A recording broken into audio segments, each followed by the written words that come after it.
offensive lineman for Utah State. How are you doing, dude? I mean, I haven't seen you in a bit. Yeah, it's been a little while. Definitely been, had a great season since I got to see you and meet you, and things went about as good as they possibly could as far as Yeah. the team went. And yeah, it's just been great getting settled in to playing Mm. at this level and Yeah, yeah. getting to know my teammates better and everything. And so it's just been awesome. But How are you liking the Utah lifestyle out there? it's nice. It's definitely, everyone's really nice here, similar to back home in Wisconsin. We have Midwest nice there, similar to Utah nice here, I guess. But I love it. I mean, didn't grow up with mountains or anything really.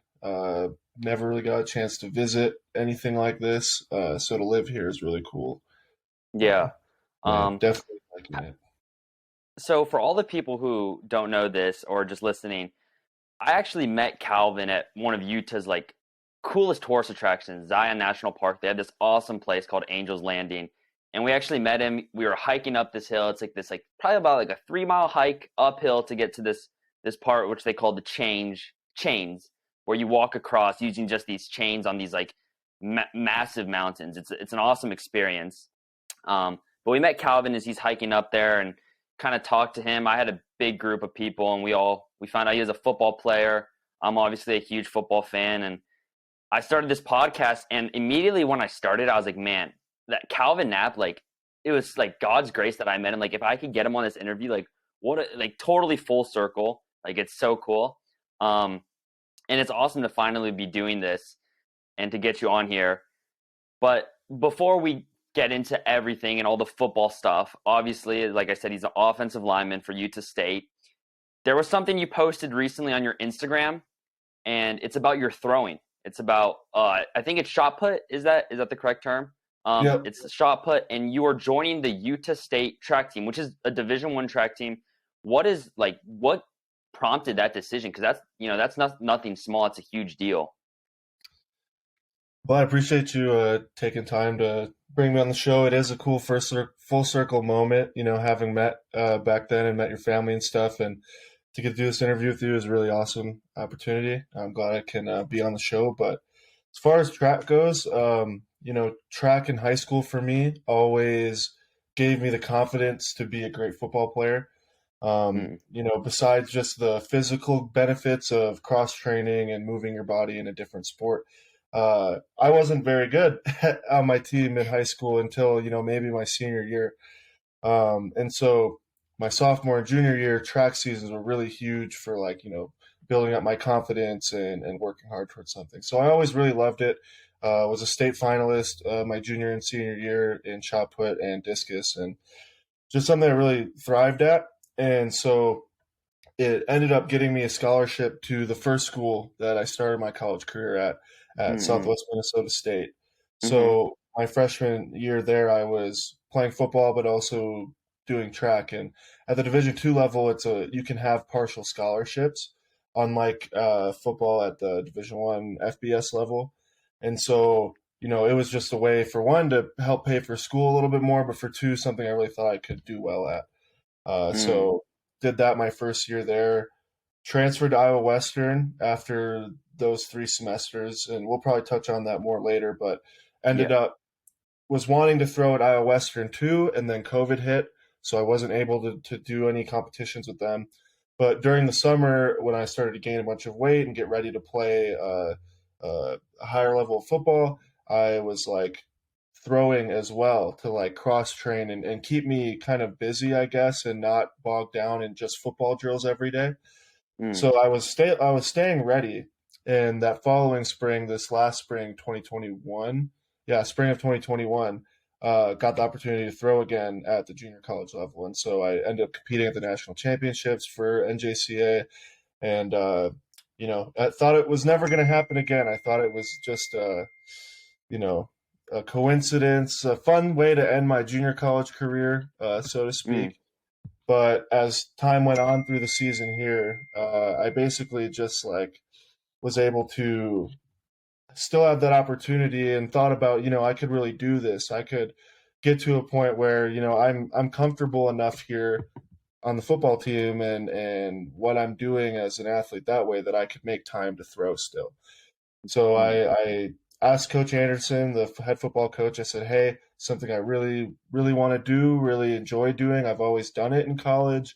What do you think? And he kind of just put it out there that, I think it's great that you have the ability to do that. I think as long as you're not missing any football activities, workouts, practice, whatever, uh, be no issue. And so took that information, went to the head track coach, Matt Ingerbretson here. He's one of the only throws coaches that's also a head coach of a Division One team, and met with mm. him, and it was just awesome. We just really struck off on a good foot, I guess, on the right foot. I don't know how to explain that. It was a great Yeah, yeah. first impression, and I didn't have the greatest numbers at the time, I guess, for a Division One thrower. I think they were a little bit subpar, but he just said he could tell from meeting me that he knew I could throw. And Mm, so we worked out a schedule just that would work around football and never take away from what I'm doing with them. And the plan is to debut. So I've been training all indoor season. I haven't been able to compete during the indoor season, other than we had a meet here in Logan, and in track you can open compete separate of the university, mm, just mm. on your own. So I did that just to get the first meet nerves out of the way, but. Yeah, I'll be making my debut. I believe it's March 21st at University of Arizona. Okay. That'll be the first outdoor meet of the season and be my first meet wearing a Utah State jersey. And it's just been That's so awesome. cool. It's definitely a grind. My schedule is I throw 3 times a week. So that's tomorrow, for example, typical Monday. I'll get up at 5:30, go to do our running workout in the morning for football. It's about an hour, sometimes longer. Um, Go to class, usually go to a meeting for football during the day to catch up on plays and go over playbook stuff. Then we have a lift around 3:30. That's about an hour or so. And then when I get done with that lift, I go right to track practice and go throw for about an hour, Mm, just to keep it separate, and keep it away from football and not messing up my schedule. So yeah. create some long days, but I'm really excited about it. Is the training pretty similar from throwing to O-line football training? Yeah, there's definitely some similarities in the weight room as far as what we're doing. I would say there's probably a lot more full body type of, power, like sort of loading our weight training when it comes to football. They do the same type of thing in track, but you'll notice more isolation stuff, a lot more shoulder type of mobility and activation, which we still do stuff like that for football, but it's just on another level with the track team, and a lot Mm, more Olympic mm. lifts, like they'll snatch and jerk and stuff like that Yeah, yeah. we don't do quite as much of. I mean, we'll clean, but not to the level that they do it. So I'd say it's definitely similar. But some of my teammates on the throws team, they do certain lifts that we just don't even touch, and they're really good at it. And it's like, dang, I feel like I'm left in the dust when it comes to some of those. But Yeah, yeah. Uh, definitely different. mm. I gotta bring up the shirt. What's this Kairos? It says God's timing. Can you kind of explain that a little bit for all our viewers who aren't watching this on YouTube or aren't able to see this? It's a black and white shirt. It says Kairos, Kairos, and then it says God's timing underneath that. I know you kind of mentioned that in your post. Does that have anything to do with this? Yeah, so I was sort of right before the season was approached on Instagram by Eddie Vera, the founder of Kairos. And basically he had just, was in a position to start a clothing company that, carried this message, and he's kind of had some ups and downs in his life, and he's really invested in kind of like athletic wear and just like the workout, like gym lifestyle, right? But hadn't really Mm, I didn't really know too many athletes yet, but wanted to get into that. And so just talk to me about kind of what the message was about God's timing, and that, that Kairos moment is when, all of those little events in your life kind of line up, and it's your mm, time, it's your opportunity, and you have to seize it. mm, And this, you'll notice under here, it says God's timing. And so that to me, I definitely made sure to wear it to that meet on purpose, just because it felt like such an interesting Kairos moment to me. I mean, I feel like I have a million of those moments as Yeah, I've yeah. progressed, but uh, to have stayed ready to throw during the pandemic when I had no idea if I was ever going to even compete in a college sport again, let alone throw on top of football. To take the chance to throw at my junior college and go to national championships with that to set me up to be able to, hey, now I'm a two-sport Division I athlete. Yeah. If I would have told myself that a few years ago, I would have not believed it, not Mm, even close. So it's definitely a company I'm really proud to be working with and help mm. grow, and excited to see the future of Kairos for sure. Yeah, absolutely. That's awesome. That is a great segue into these Kairos moments. And when looking at your story just on paper, like I can't think of a better story to really go with that word. Let me break this down really quick. You can go into the intricate details of this, but including like varsity football and high school, kind of high school ball, you've played pretty much football at 4 different levels from D2, JUCO, D1, varsity high school, and all of those other uh, football like teams that you're a part of. They all kind of led to this Utah State Division I football moment. You're playing in SoFi Stadium, which we'll get to. That is just an insane buildup. And I kind of feel like just looking from it, like playing in SoFi in a bowl game has to kind of be like a Kairos moment. Just talk me through your journey to get here, the hard work you put in, what it was like, staying committed and continuing to play football and hopefully getting to this level.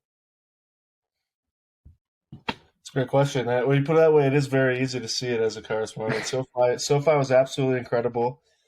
But what's more incredible to me is, peeling back the layers, reminding myself and looking at, what things were like for me just years ago.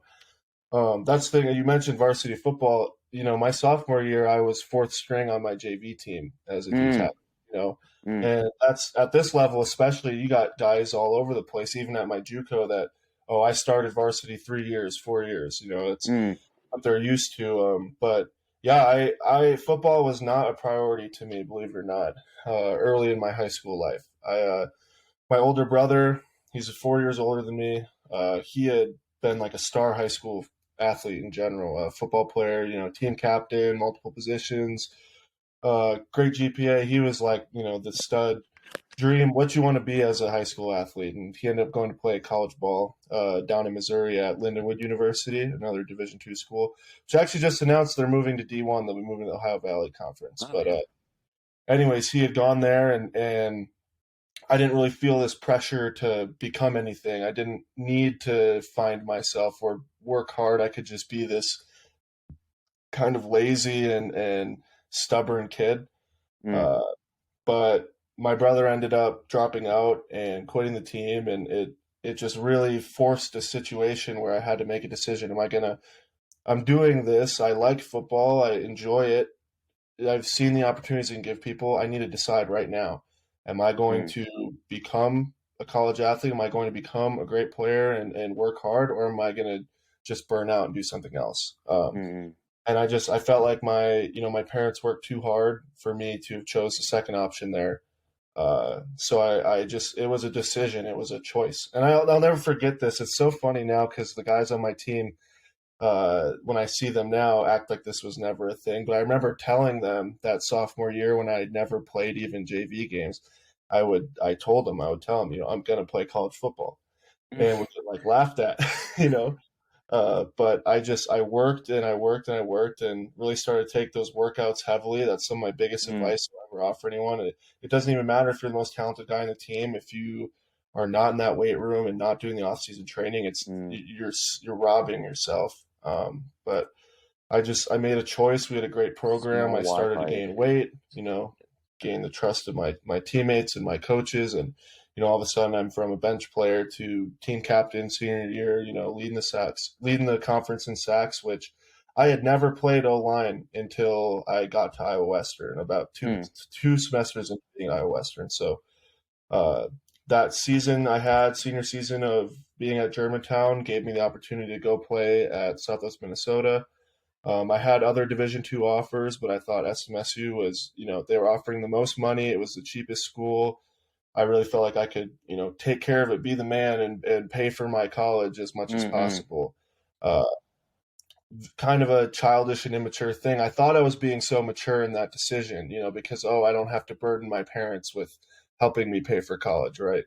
As much, but I didn't look into the program nearly enough. I didn't really think about it enough. But yeah, I decided to go to Southwest Minnesota. Got there at about 230 pounds. Was supposed to be a hybrid outside linebacker, D end, and uh, you know, redshirted my first year. Loved it. I fell in love with the grind of college football. As bad as that Yeah, place yeah. ended up being for me, that first semester of playing college football was, it's insane to think about now because of all of the opportunities I've had, the facilities, the quality of play, the places we go, the things we do here. But I truly loved every minute of that first semester at SMSU. Mm. It didn't matter that my locker was a beat up wooden locker in a tiny little Right. almost closet of another freshman. Hmm. It was a college football locker room. Yeah. I couldn't Yeah. believe it. It was living the dream every day. But that staff that really started to like me there ended up being on the way out on the defense, anyways. Ended up leaving, going to other opportunities. And that second spring, a new staff comes in. They had heard a lot of good stuff about me from the offensive coaches because they saw me on the scout team every day, and Mm. uh, they just it just never clicked with us. I mean, I felt like I worked hard. I felt like I was coachable and tried to do my best, but they just would continually like kind of try to bury me, mentally and Mm. physically. And that went on for the whole spring. I spent the summer, and that's why this stuff is so important because uh, it's easy to look at the end result of something and just see it for what it is and not look at like what's all the steps it took to get there. But if Mm. I didn't have such a terrible spring semester that first year, I wouldn't have been motivated to go back home Right, that right. summer and absolutely grind. Was I it met a was shout out it to kind of like Cooper. a sorry, was it kind of like you weren't getting playing time, they weren't giving you a chance really type situation? Oh yeah, no, I was. I mean, it was ridiculous. I understand my role in it. Part of it was because I was learning how to handle doing track and spring football. Was a Mm. really tough adjustment my freshman year. But you got to realize I'd go. These coaches knew that I was doing track. They knew it had been agreed upon before they came there. Right, I had Mm. been there Mhm. before they got hired. But I would go to track practice early for an hour, leave, literally sprint from track practice to the locker room, get my pads and helmet on, then go to the football stadium to practice. And I'd be, Mm. 5, 10 minutes late. I'd hammered for it Mhm. every day. And it's like, Mm. you guys knew this was what I was going to be Right. doing. And I'm surprised here, but they would treat it that way anyways. I had conversations with that defensive coordinator who's not there anymore. Um, and he would say things like, I really feel like you're stealing from the program. You're not Mm. giving back the value that we're giving you. And we think the track team is, kind of using the money we're giving you in order to get you, Wow, that's but crazy. your focus needs to be Wow. football. It was nuts because it's like I was selling out to them. They just didn't Yeah, seem yeah. to see Wow. it that way. Yeah. Uh, but I went home that summer and reevaluated and said, you know what? Uh, you're not going to transfer these coaches. You're dealt the hand you're dealt. You're going to go home and get better and Mm. become the number one option on the defense as an edge rusher. You're Love going to that. change your whole body, your whole everything, and be better. Because I was fourth string in spring ball against Yeah. guys who, Mm. no offense to them, I love them to death, but shouldn't have even been at that level. You know what I mean? And I Mhm. still talk to Reed sometimes now, but he even knew it too because he quit after that semester. But Mm. they would just hold me down. And so I said, Mhm. screw it, I'm going to break out of that. And I had a great summer of training. I worked with Carter Schmitz. I think I've talked to you about him with his golf training, actually. But he's Yeah. a really awesome individual, Mm. and not just physically but mentally put me on such a good mindset of just self growth and development. I dropped my 40 time. My athleticism went way off the charts. I mean, I was a very Mm. average athlete before I met Carter. It's actually so when I was like 200 pounds, 220 pounds, I ran like a 5'3", like that was Mm. just Mm. awful. Now I'm much faster now and much heavier, but he gave me a huge base of athleticism. I came back into that fall and was ready to play and during camp had a great camp, felt like I was going to have great opportunity to play. But I mean, I did end up playing the first, most of the season. I said I'd say I'd take maybe half the snaps, Mm-hmm. which was okay with me. I thought, I'm a redshirt freshman getting this amount of snaps. It was pretty awesome. But I would just get, verbally and mentally abused just every day by these coaches, and it was nonstop from them. Just not to go too far into detail or anything, but just little stuff that was so unnecessary. My nickname there was Charmin for a while because I was ultra soft. They would always call me Charmin, just mental little just disses and would Yeah. and Yeah. it unfortunately happens at that level quite a bit because they don't really Mm. care. You're not, Right. here a scholarship here is a huge investment, but they could be giving a Mm-hmm. kid a couple $1,000s and that's it, and not really care. They can go find another one and play for Mm-hmm. that. But just really toxic, terrible environment. And I said, you know what? I know I maybe haven't done everything I can to be my best here, but at the same time, I don't like the person I'm becoming. I am becoming a product of this environment, and it's not a product I want to be. So Mm. I had talked to Iowa Western in high school a little bit, but I kind of got worried and said, they get D1 transfers all the time. What if I go to Iowa Western out of high school and all of a sudden an Alabama transfer takes my job and all of a sudden I'm Right. without any options? But I said, screw it. I've played snaps at the Division II level. I've seen what it's like. It's not for me. I'm being treated terribly here. Let's go to Iowa Western. I'm either going to become a Division I athlete or I'm done with it. Mm. Mm-hmm. Um, no, I think in retrospect, if I would have gotten a really good D2 offer and that was it, I would have kept playing. But I gave myself no safety net. I walked on to Iowa Western. I left a really good scholarship at SMSU to go walk on at Iowa Western Community College, and by far the best decision I ever made. Mm. Um, and just the timing of, the pandemic was terrible, but the timing of things like that ended up being the best thing for me. I Mm. showed up to Iowa Western in the spring of 2020 and was the most motivated I've ever been, but also the most terrified I've ever been, because here I am surrounded by 100, hopeful D1 athletes, some really great players, Isaiah Coe being one of them. He's a starting D tackle at Oklahoma this year. Mm. Just before that, we had graduated Perion Winfrey off of the D line, and he just got the MVP of the Reese's Bowl. These are the type of talent Wow. that was playing D line, the Yeah. position I Yeah. wanted to play. And so here I am, this scraggly Division II bounce back, with not a hope in the world except the drive that I was going to do it, that Mm. I had to do it. So I had a couple months of training with them of some of the hardest workouts I've ever done. They were 5 a.m. workouts, and I swear to God, I would be so scared I wouldn't sleep till 4 a.m. and I'd wake up after like almost a nap and be, oh shoot, let's go. But Mm. I had just enough time to get acclimated and see, okay, what does it take to get to that level? What does it take to be an Iowa Western Reaver, really? And then we got sent home from COVID, and I had months to get ready to go back. Who Mm. knew when? Had no idea, but had all the time I needed to get ready to go back that fall and have an opportunity to like change positions when they asked me to develop a leadership role on the team, and set myself up for success. And so Mm. just the timing of all of it was so perfect. And I feel like I'm going on and on here, but it is a long story. Yeah. Yeah. Go No. into a few. Absolutely. That is. Don't worry about the timing part of it. I do have to ask you though. So you make this switch. You go to Iowa Western, and one thing that I kind of feel like was kind of lost in the weeds there, and you kind of said it so nonchalantly, was you switched positions. So you went from a D tackle to an offensive lineman, and I actually have some of your stats here. I looked up some of your stats as a D tackle. You weren't bad. You probably remember these games against Upper Iowa: 6 tackles, a tackle for a loss. Bemidji State, 5 tackles, you had a tackle for a loss. Um, but you completely switch positions. And any sport, if anybody listens to this, besides maybe, you might think maybe basketball a little, or maybe a small change in even baseball here and there, but switching positions is no joke.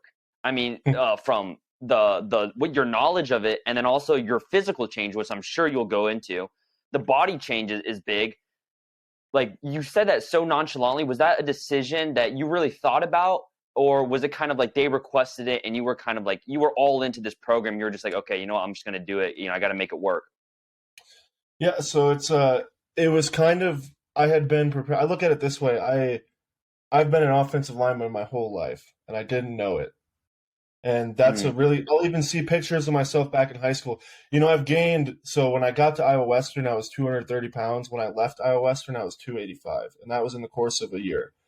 And so I see myself now sometimes think, wow, I used to be, so much skinnier and more athletic or mm-hmm. ripped up or whatever. But I look at pictures back then, I'm like, no, you kind of were just as chunky. You just didn't have as much muscle mass, like you looked like a undeveloped O lineman, right? Uh, mm, But anyways, that like I mentioned, that COVID summer being so critical to my development was I was a D end at Southwest Minnesota, and I knew that mm, if I was going to be successful at Iowa Western, it would have to be as a D tackle, because the D ends that we used, it could have potentially been D end, but the D ends we used were the kind of hybrid outside linebacker pass rushers that they'll take at the Division I level. 6'6" and up, crazy 40 time guys, just pure twitch. So I said I need to mm, gain at least 30 pounds, get to 260 for D tackle, and to have a real chance here. And so that whole summer, I'd get up at 5 a.m., go lift, come home, eat a dozen eggs with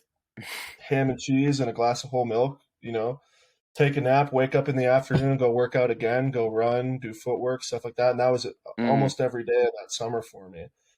Shout out to Greg Adamek. He was my trainer that summer and really got me mm, developed. But anyway, so getting to Iowa Western, I had put on quite a bit of weight. I think they were pretty surprised and impressed with the weight gain. We're not expecting me to be at that point. And I'll never forget this, I was doing med ball slams in one of our summer workouts before the season started. And because we had gone back in, I want to say July, I think got back in first week of July.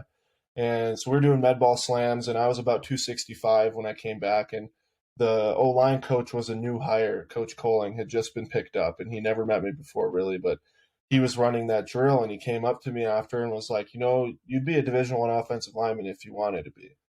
And at mm. first I told him to kick rocks. I was like, nah, dude, like that is the worst thing I've ever been told. Like, I don't want to play O line. That's horrible. I've never played it. I've never liked it. The only Mm, time I ever played it was my senior year of high school. It became, I wasn't going to play tight end for them. And the head mm-hmm. coach was also the O line coach, and we needed to play an offensive position. And so Jake Davis was his name. Me and him are still extremely close. He's one of the most important people in my life. And he would have me go do O line drills because he'd always tell me, you'd be a great O lineman. I always tell him to piss off. And I never actually had to play O line. But, anyways, I had the same response to my new coach at Iowa Western.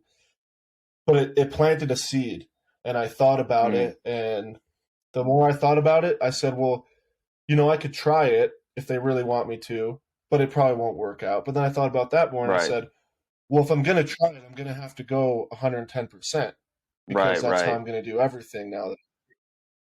Mm, Okay, well, it still probably won't work out. You haven't played O line, you're a little undersized. Well, if you go 110%, it's probably gonna work out. Like, if right. you put your full effort into getting better, there's no reason why I can't. And you have Mm, a coach who believes that in you. The D line coach, Coach Terry's an awesome guy. I really love and respect him, and I think it's likewise. But he had never told me, we think you're a Division I D lineman. He just told me that we could get a better opportunity than SMSU, which is not hard to find.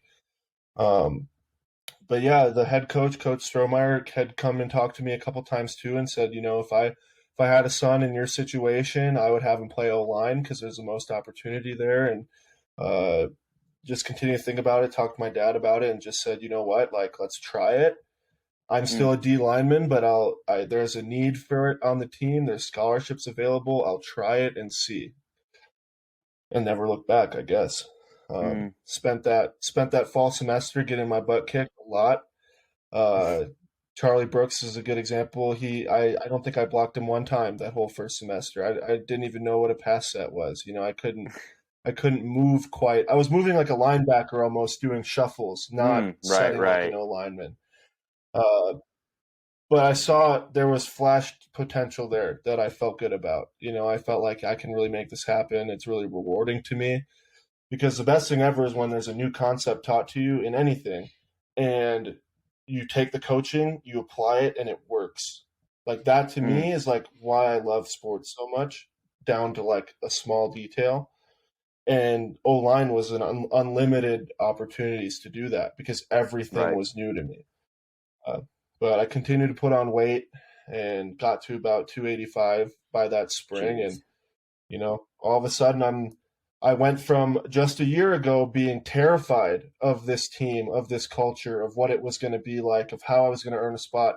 A year later on the starting left tackle on the number one team in the country going into the Wow. season, and That's crazy. getting ready to play Snow College in game one. Like Mm. wild, absolute wild turnaround. That is crazy. I think that the weight gain. So to get this straight, you gained all around like 60 to 80 pounds since your first semester or season at SMSU. So when I had first gotten to SMSU, I was about 225, I want to say, Mm. because I had So lost you a gained little about bit of 60 weight. pounds. And then and my peak at Iowa Western was 285, and so that was about Jeez. 60 pounds. And Wow. yeah, it was. It's funny That is. because at nationals for junior college, I saw a coach, Coach McKinney, was an SMSU coach my freshman year, but he had left, and I saw him then, a couple years later at this meet, and he was like, "Wow, like we needed you to look like that when you were at SMSU," and I was like, "Yeah, but it wasn't going to happen there. It wasn't meant to happen Yeah, there." yeah. And he was like, "Oh yeah, I know." Um, One thing before we get on to the kind of your next part in your story is COVID. So the last guest I had on, his name's Thomas Lee. He's a punter at Cal Poly, and he is, and I'm sure he would define himself like this too, is like a product of COVID, and that being a good thing. He's one of like the few people who kind of went into COVID and didn't look at it as a time to lay back and you're at home, watch TV, whatever. And sure, for many people it's a hard time, but he kind of looked at that time as like, man, I get months, no matter how many months, to just work my butt off and become this great punter. So he went out, he was kicking every day, working leg strength, all that stuff. You go to your first, you finally get there, you get to Iowa Western. Would you describe COVID as a great thing for you, something that definitely helped? Or would you kind of look at COVID and was like, it is what it is? Or do you think you really took advantage of that time you had off? No, I think there's no Calvin Knapp, the Utah State lineman, without COVID. Like it, Mm, it was fundamental to, kind of similar to your last guess. It was fundamental to my development. It gave me such an edge and a head start that was needed, really. mm, Not that you can't develop, or that I wouldn't have developed at a high level at Iowa Western, because I absolutely would have. It just might have gone a different way. right. Um, but the freedom to choose my training and choose it at a really high level like I did was really exciting. I was super blessed Mm, that I didn't really have to do, there's maybe a week or two of COVID where I had to do like the home workouts. But mm-hmm, even that I thought was fine if I look back on it, because I did gain a little bit of fat during that time because I wasn't doing anything. In the very beginning of COVID, I did have a little period of time where I was like just felt lost, was like, I had just transferred schools. I had gone through a terrible breakup, had no idea what my future was going to look like, and let mm, alone my future, the future of the world, right? So when I right. had first gotten home, there was a few weeks there where I was really, really stagnant and down. But it actually ended up being a blessing because it did put some extra weight on, and for better or worse, it was a part of the journey. But it Mm, also, I think, sprung me into the rest of the summer, because I said I just woke up one day and was like, enough is enough. Like, yeah. you have all this time, you know what you need to do, let's do it. And it was just huge. I mean, the amount of, Mm, never again will I see the opportunity to train that way, yeah. where your only job for that day, no other responsibility other than wake up, work out, and eat. That was it. Mm.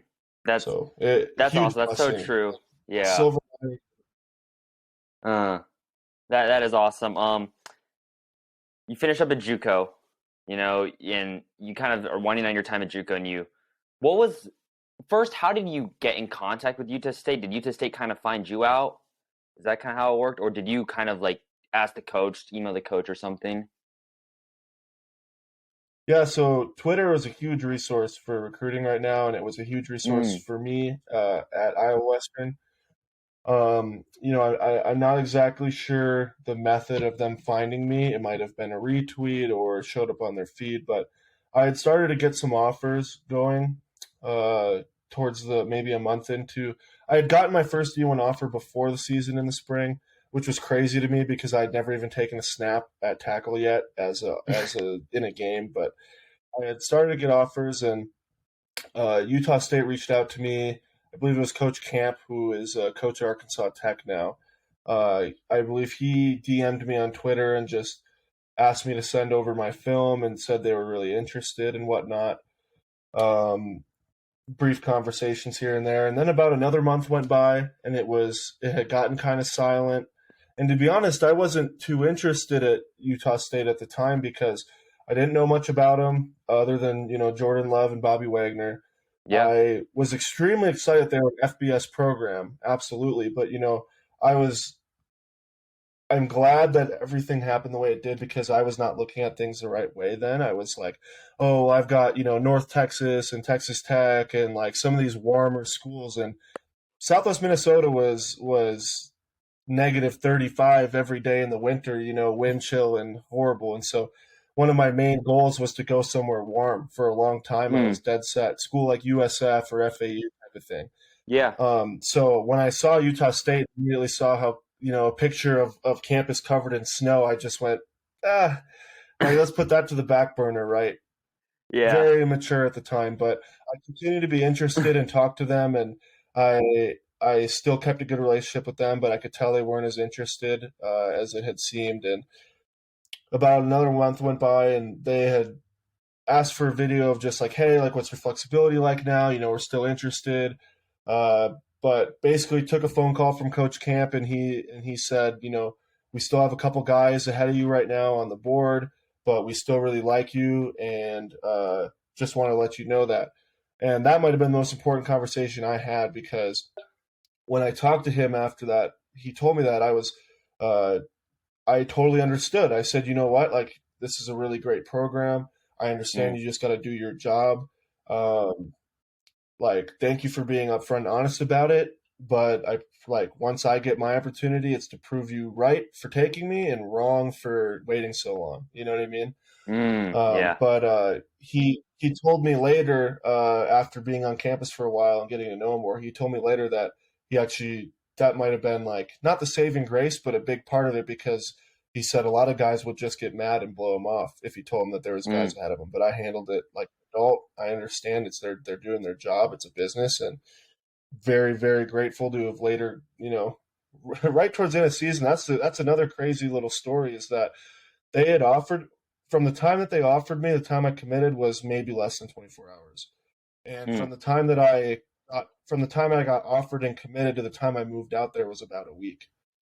So mm. it was Wow. a crazy whirlwind. Yeah, yeah. Uh, you know, all of a sudden, Coach Gibbs, the offensive tackles coach, messaged me up, started asking if I wanted to be an Aggie and if I was ready to work myself into a Mountain West championship player and just all of a sudden he called me and offered me or Coach James called me and offered me and I called Coach A the next day and committed and kind of the rest is history. But I had Yeah. this gut feeling that Coach A and the staff here was leaps and bounds above the other coaching staffs I had talked to in the FBS area. Before they had offered me, I thought I was going to North Dakota. I thought I was going to go be a fighting Mm, hawk, which it's awesome that we actually ended up playing them this year and beating them pretty bad. So that was one of those games that made me feel real good about my choice, I guess. But yeah, yeah. Um, it all felt right, and it all ended up working out really well. So mm. Yeah, people need to hear this story, especially if you're in the situation you were. Obviously, you were kind of in the split decision of really pursuing football and before you made that choice. But people that are really pursuing football and are kind of like they don't have that D1 offer, and 90% of people coming out of high school, 99 don't have that D1 offer. And I mean, like your situation of just like grinding through it, like you talked about Iowa Western, you're like you could have left after your freshman year or gone to whatever D2, and it kind of would have been set from there. But you're like, I'm going to push it one more year, even though this is a terrible environment. It pays off. You get some playing time. It pays off. You decide that's not right. You take a chance here. And I love the 110%. Like, it's kind of like that. Why not? Like what if I go in this place, I give it 110%, I switch to O-line, and what if happens? And now you're here at Utah State. And that is just awesome. I got to sum that up. Your journey to get to Utah State is an awesome journey. But now you're here. You're at Utah State, and Utah State's had some cool moments this season. We've been following you guys a little. My dad, he's an Air Force guy, so you guys obviously played Air Force. But you guys, we've been following Utah State a little, and they get a bowl game. First of all, 11-3 this year. Congrats. That's a great record. They kind of had a COVID shortened season, and this is your guys' first bowl win since 2018. And you guys play Oregon State, and you guys get to play at like the pinnacle of stadiums. I mean, they played the Super Bowl this year at SoFi Stadium. I mean, it's brand new. It is an insane stadium. What was it like just getting to play there? What was the energy like for the feeling? Like, what was the feeling like getting to play there at oh, that's awesome. For all the people who can't see, he's got a LA Bowl ring. That is sick. That is awesome. Yeah, I wish I could hand it to you through the camera and you could try it on. It's yeah. Nice little happy. But man, it was just a dream come true. I mean, kind of hard to comprehend a lot of ways, and I mean that kind of defined the season for me this year. Was just experiences that still have not fully set in yet. Right? Even going home for break and seeing my friends and family and getting asked about it, it still had not hit me what we had just done and accomplished, and just really being in the best stadium in the world and getting the opportunity I would have been pumped to be in the nosebleeds watching that game, Yeah. But to be on the field and have taken snaps in that game and have been a part of that, I mean, so many cool moments of that game. I thought the trip itself was absolutely incredible, dream come true. I mean, you get to go spend a week in LA. Things are paid for. You got, you're going to Universal Studios. They're giving us gear, like really Jimmy Kimmel show. I mean, the Jimmy Kimmel Bowl. That is awesome. Yeah, to sit in the audience of the Jimmy Kimmel show during the week and see that kind of experience. Go eat an In-N-Out burger in a back alley of Hollywood. Like, what kind of dream life, to be doing that kind of stuff, and then to cap it off. With such an incredible and competitive game against a great opponent in the world's best stadium. It was unbelievable. And, just the feeling of, I mean, so many cool moments. Like, you got Cooper Legau's first collegiate pass being I was going to bring that up. That is crazy. That went viral. That's crazy. Yeah. Cooper, I mean, we all knew he was good, but the way he stepped up and played in that game was unbelievable. And, that's my locker name. That's my dog. Like, that is awesome. He just balled out of his mind, and on national TV too. The amount of viewers that saw that game was incredible. Yeah.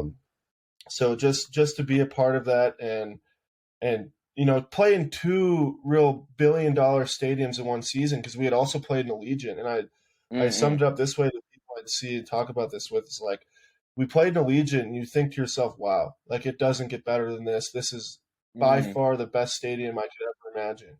And then you go to SoFi, and it's like another level. It's even above what you could even imagine. And gosh, I'll never forget the day before the game, we went to go do pictures at SoFi and get introduced to the stadium and whatnot. And as we were walking out of the tunnel, the choir that did the national anthem was warming up with no mics on. So the acoustics of the building were catching all this, like, almost like ethereal, like church almost type vibe as we first walk in and just see the sun through the ceiling and this massive thing, and you realize, like, the game that we play built this stadium and how incredible that is. What kind of opportunities are there? So that's awesome. That was his Kairos moment. That was awesome. That is sick. Oh yeah, there we go. We got the jersey. Is that the game jersey? Yeah, from the LA Bowl. Oh, with the LA Bowl patch. That is sick. That is awesome. Yeah, That is so cool. That is such a cool moment to get to be able to play there. That is awesome. Wow. So you guys win the bowl game. Feelings are high. That is such a complete like full circle moment. I know we've said this kind of, but just like to get to where that is, and you look back like 2018, you're playing at SMSU. Like what a difference the 4 years make. What's kind of the future for you now though at Utah State? It's a good question. It's an exciting one. I'll say that. Mm, Not just personally, but as a team. You look at our schedule coming up this year. We have just an awesome. unprecedented opportunity in school history. I guess the closest comparison would be when Chucky Keaton and his team got to play Auburn. They almost beat those guys, following up a national championship team. And so to have the opportunity to go in and play Alabama, you look Awesome. further down the road, you got Boise on the Awesome. road, Wyoming on the road, BYU on the road. We're really looking at a season that if we can go undefeated, we're a college football playoff contender.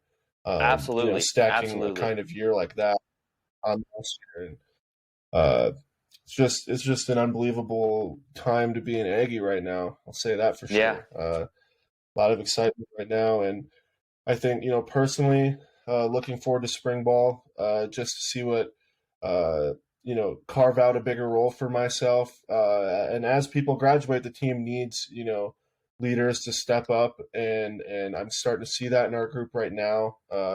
You got guys like, particularly in the O-line room, you got guys like Alfred Edwards. He's been a multiple year starter.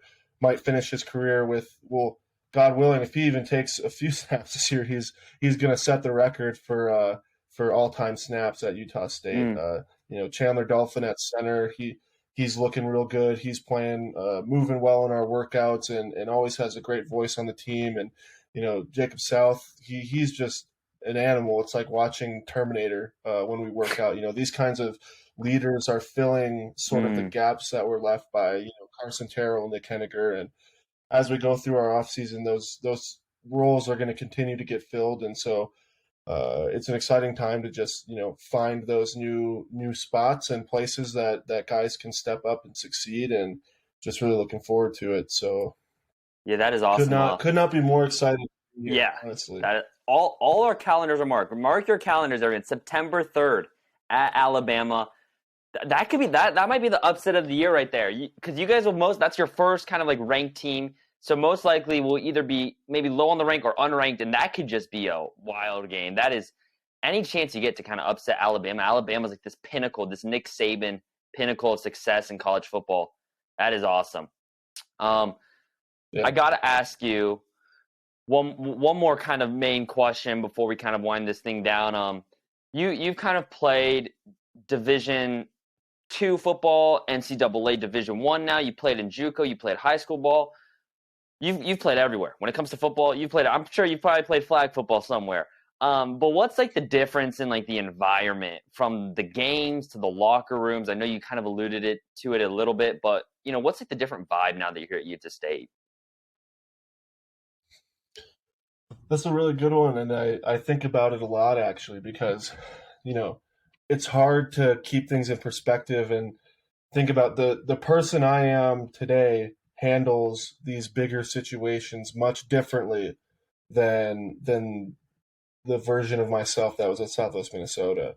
And Mm, so when you look at, I mean, I was a special teams guy this year. I was, kind of getting accustomed to this level, and didn't have a ton of snaps, right? And so this is a hard one to gauge. But, even the games where I did go play offensive line snaps at left tackle and did get to have those opportunities, the moments didn't feel as big. I was more nervous jogging out in front of 100 people at a stadium at Southwest Minnesota than I was jogging out in front of 27,000 Aggie fans. mm, And that even goes for when I wasn't playing at SMSU. I just felt this incredible nerve, and so I would say for the players on the field, the game is still the game.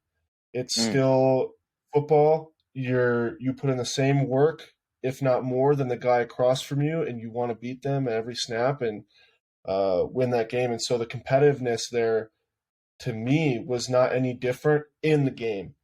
Now, the huge difference to me is the practices.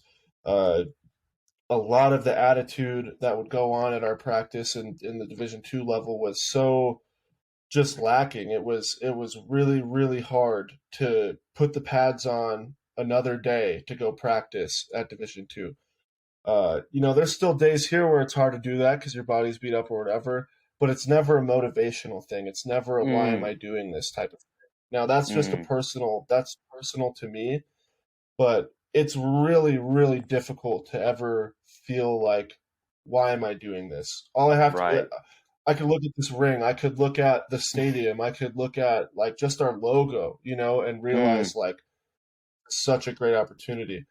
Much different when you're still paying for a good part of your school, even if you're on scholarship.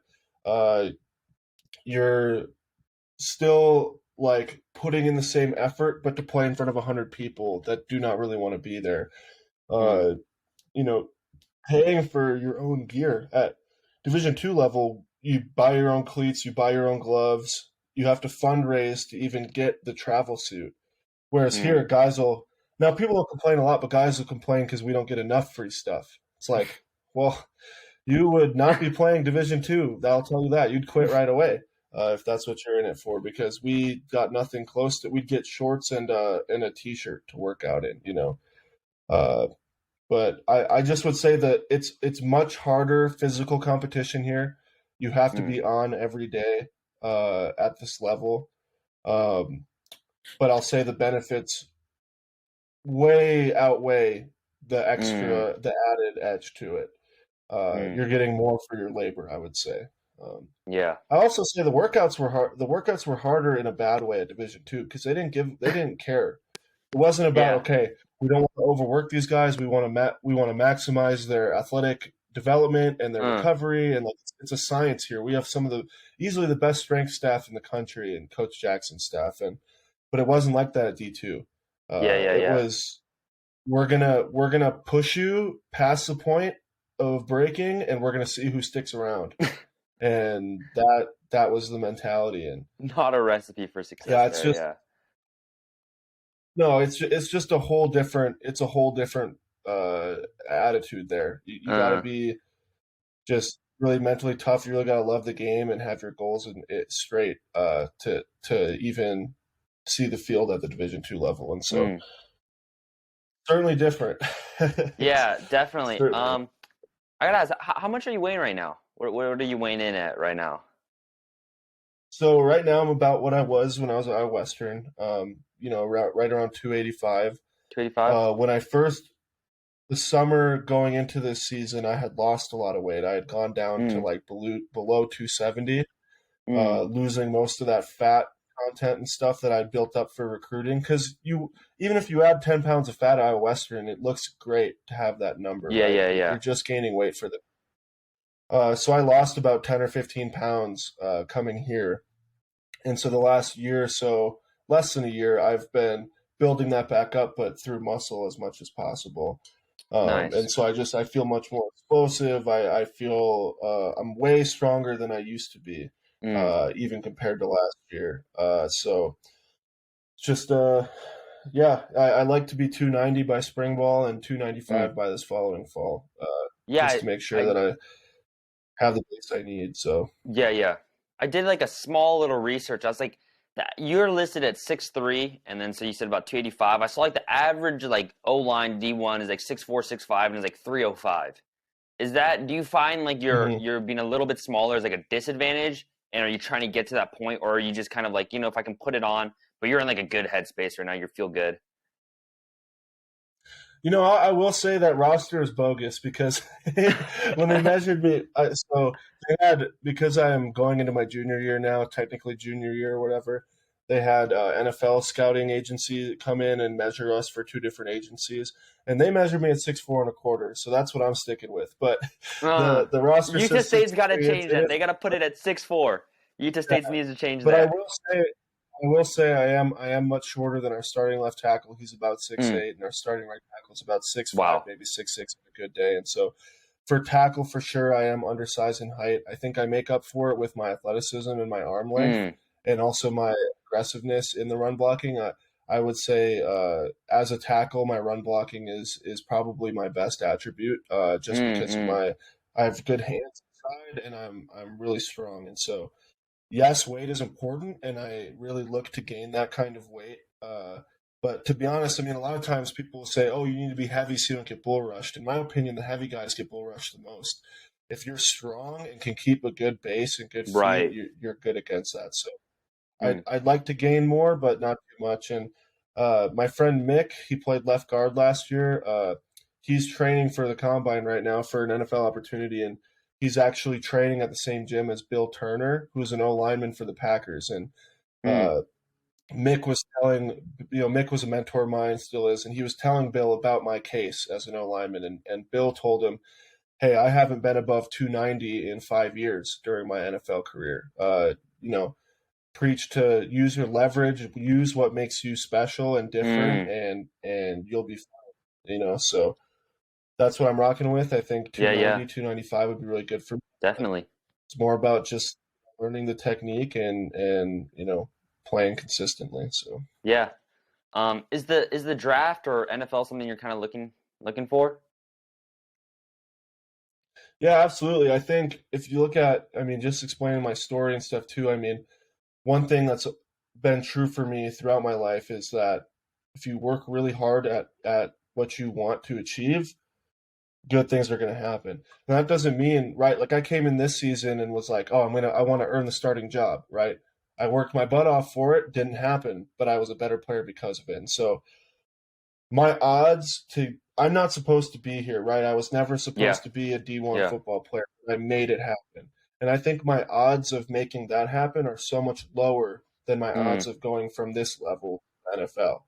Yeah. Because we got 10, 11 guys right now training for the combine opportunity, for an NFL Mm. opportunity right now. Mm. There's so many more opportunities on a championship team like this, and so I just look at it as, yes, it's my biggest focus, it's my biggest goal. It'll help set me up really well in life in general, even if I don't get the opportunity, just because I've worked towards it. Right. The lessons I learned would be really, really valuable. So yeah, it's a huge goal of mine, and it's something that I've got 2 years essentially to put every day towards achieving that, and I definitely am really excited about the future and earning an opportunity like that. Yeah, definitely. It's definitely not a long shot now. I mean, you're playing with house money at this point. You got nothing to lose. What's Yes, the worst thing that exactly. can happen at this point? Um, that is an awesome way to start kind of winding this down. Thank you so much for coming on. I mean, your story is incredible to what you've accomplished this year. I'm sure everybody who listens to this will be watching September 3rd. We'll be watching for you to stay. We'll be ready to see 77 Calvin Knapp out there. Thank you so much for hopping on. It was an awesome podcast. It was awesome. You're a great guest. And yeah, we look forward to seeing you this upcoming season. Thank you. I really appreciate you having me on the show. Yeah, for sure. All right.